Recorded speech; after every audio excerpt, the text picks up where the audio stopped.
age gap BL manhwas can be hit or miss, but when they are done well, they are really good. And it is actually one of my favorite tropes. Today, I'm gonna share some of my favorite age gap manhwas.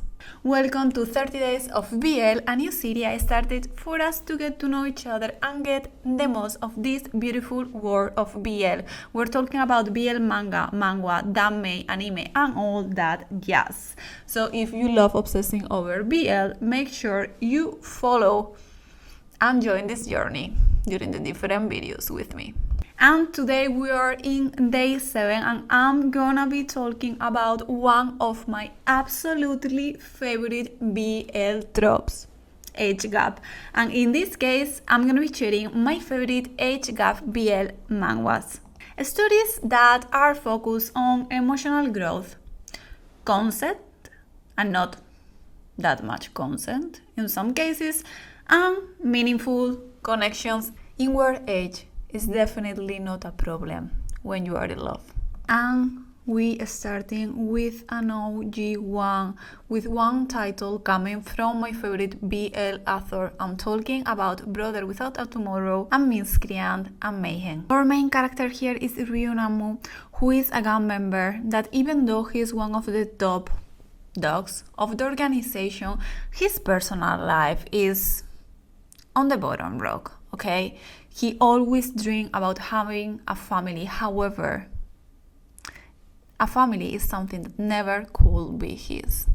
He once dreamed about this family with his boss mistress and her soul Pilgrim, but that was something that he had to let go. Years after, Pilgrim reappeared in his life. However, Pilgrim is not the child that he remembered. Pilgrim is now a really dangerous, calculating, creepy, I will say sometimes, and definitely someone who is obsessed, in love with Ryu. And from here the story began. This is a story in where we're gonna navigate the relationship among Ryu and Pilgrim.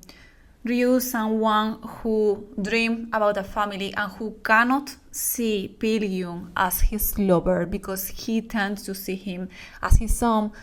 And Pilgrim, someone who is extremely obsessed with his daddy. And as I said at the beginning, this is a title from Brother Without a Tomorrow, so just knowing that, you know that it's gonna be a great ride. Next one is one of my absolutely favorite. It was one of the best manhwas I read this year, and it's not only because of the age gap, it's just the story itself. Like, I love this manhwa so much. So my advice is make sure you write down this title. I'm talking about Love for Sale. We have here our main couple who are two persons coming from truly different backgrounds. We have Nanwon, who is someone who constantly fights for being able to basically cover the basic, like college, being able to eat every day. He struggled on his daily basis. Also, he's coming from a family that didn't give him the love he needed when he was a child, so he's already a broken soul and someone who really feels that he is not worthy of having a better life. And then we have Si-yoon, someone that is coming from a way better place related to economical situation, but is someone that is coming with a traumatic experience in his childhood. Is a broken child, I would say. Like, it is another broken soul, that someone who loves to make others happy, who gives everything he has to others and especially to his partners. However, he always misses the most important part to share in one relationship, which is obviously love. And is gonna meet Si-yoon on a convenience store in one of those days that he's basically hitting rock bottom, okay? And these strangers come and ask him what he needs to be happy. Nawon is, as I said, depressed, drunk, really horrible state. Obviously, he replies with a certain amount of money. The day after, Nangwo is gonna wake up in his room, filled with cash in the floor and with a memory of a really strange but beautiful man. And from there, this story begins. It's so beautiful. Yeah, I love this story so much. Oh my god, like seriously, if you have to take one of the titles for you to add to your reading list, make sure it's this one. First of all, the art is really unique. I love it so much. It has this specific color palette among all the different chapters. Also, we have the cutest chibis in different panels and chapters along the story. But what I love the most is we have part of a gauge, gap, trope. We have really complex character. And as I said several times, it's something that I truly enjoy in my manhwas. Obviously, having two people with really different backgrounds and totally different situations and really different personalities, you can imagine how complicated it's gonna be the relationship. What I love the most is the fact that thanks to meeting each other, they are able to face their trauma, they are able to move on from their past and also to grow not only as a couple but as individuals as well. Nangwo was clearly the someone that Seon needed, and Seon was that one that Nangwo needed.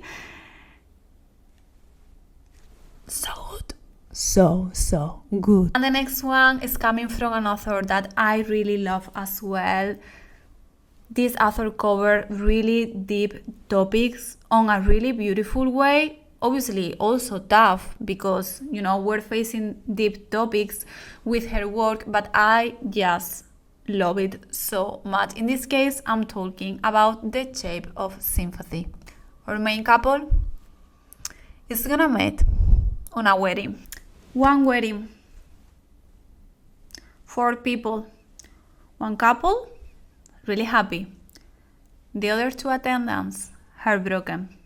Yuri, our main character, is gonna go to the wedding of his unrequited love, and there he's gonna meet, again, after years, his high school teacher, Seong-won. Seeing this guy heartbroken, but actually for the groom and not the bride. This story begins. And here we have our top main character, who is a yandere, okay? Go. I'm laughing because he's too much. He's just too much sometimes, okay? Especially at the end. And also we have Seong-won, who is someone that has really low self-esteem, and he is someone that it is on a really dark place. He's been in love with his friend for years, always unrequited love as well. And even though all this year passed, he wasn't able to get over this unrequited love. He became drunk.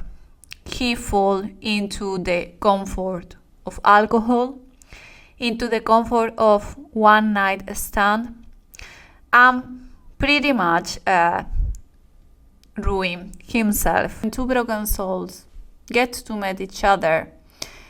Obviously, a lot of things happen, but not all great. They are coming from really dark places, both of them. Our main character is gonna put his rage into Seong-woo, to be honest, and Seong-woo is gonna continue mistreating himself. A tough manhwa, as you can imagine. After I share all of this, it's not fluffy, it's not wholesome, it's not gonna be filled with hurt, shiny things or butterflies. However, it's really great done. It's what I said, I love this author so much because she works along deep topics on a really real way, to be honest, because it's not necessary sometimes to put, flowers, butterflies on things that are actually tough. It is presented good, and with all this situation and the reality in where these 2 people are coming from, you're gonna go through a a lot of miscommunication for sure, a lot of misunderstanding, a lot of frustration sometimes, but it's really beautiful to see how two broken souls actually get comfort on each other and are able to move on from their past, from their unrequited love, and also are able to start a new life, a new chapter. And I think that is the most beautiful part of this manhwa, even though it's tough. It is the fact that it is a light at the end of the tunnel. Maybe it's not coming from someone, from a green flag, but you're gonna get your salvation. I'm moving from these past titles, which are complete. Now I'm gonna talk about one title that it is actually ongoing, so it is a great moment for you to join this ride with me. Pretty fun. It is really lovely. We have hybrids here. I'm talking about You Are So Lovely. We are in a world in where hybrids are a reality. If only that was a reality as well. We have these people who are half human, half animals, that even though they are rare to see, they are not as well accepted as you can imagine. Our main couple here is Yoo-hyun and Haeyeon. Obviously pronunciation, Yoo-hyun, it is a mob boss, I will say. He is part of an organization who is clearly not that well received, for the normies. And Hyun, who is actually an hybrid. Yoo-hyun met Hyun when he was a child. He actually rescued him when he found him buried in the road. And he took care of this little fox. Time passed. To his surprise, he realized that this little creature is actually a hybrid. And Hyun obviously just adore his Hyun. He is absolutely in love with him. And this relationship is gonna start changing from the moment that Hyun faced his first hit. You can already imagine, right? So while their relationship starts changing, Yoo-hyun offered himself to help this guy with his hit. I mean, in which war? Which war would you offer yourself if you think as Hyun as your little kid? But okay, this is typical in manhwas, okay? It's really interesting one. It is really lovely. Like, I love them so much. And here we have another of my favorite cases. Not only age gap, but also the powerful one. The one that you thought is gonna be the top is actually the bottom. Right now we have one season and one special episode with a reverse role. Oh, so good. The end of season 1, it was like... So I'm here counting the days for the new season. But it is a really great one to have on your reading list. As its name say, it is a really lovely manhwa, okay? We have here their relationship, but also how it's gonna change for the fact that, as I said, Yoo-hyun start helping Hyun with his hit. Hyun has been in love with his Hyun all this time. How he tries to show him that he's serious, that his feeling for him are real, and it's not a joke. It's not that he feel protected, and it's not only for the fact that Yoo-hyun rescue him, rise him, okay? Like, they are actual feelings.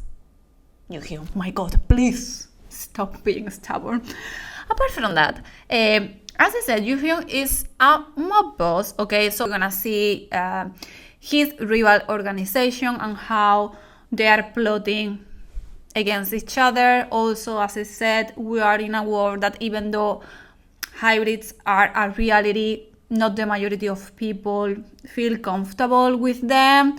So a lot of things is gonna start happening while we navigate as well this main couple relationship. So this will be it. I actually wanted to bring you not only some of my favorite age gap, but also titles that maybe are not that famous. Apart from obviously You Are So Lovely, that if you're reading manhwas during 2025, you most probably have heard of it.